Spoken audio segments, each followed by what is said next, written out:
ang pinakamadaling paraan ng pagtatanim ng spinach. Nilagyan yung lupa, yung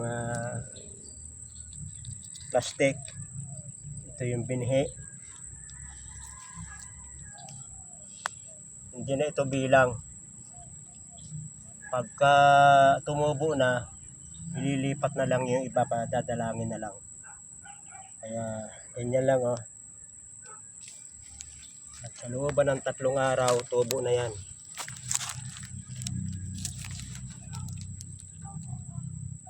Tatlong araw lang, kita sibulan na yan. Tapos ililipat ko sa ibang plastic yung kwan.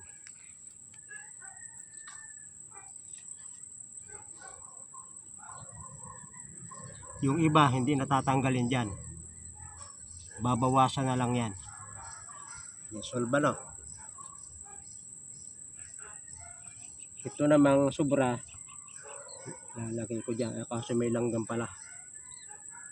Lagyan lang natin dyan.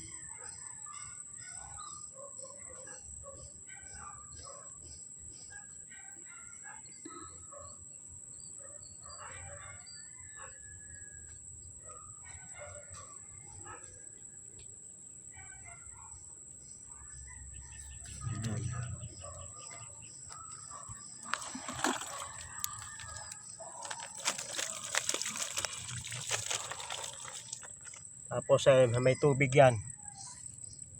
Yung baba may tubig.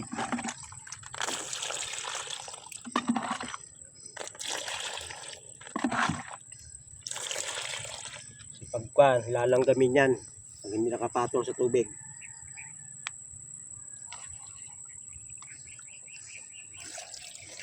Pag nailagay yung buto, hintay ka lang ng 2 weeks, 15 days, makakakain ka na ng spinach.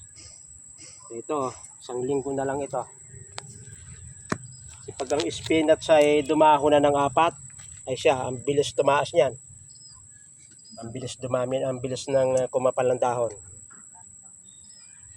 Ayos na yan. Ay, maraming salamat sa inyong pagsubaybay sa Natural Wellness si Pastor Bita.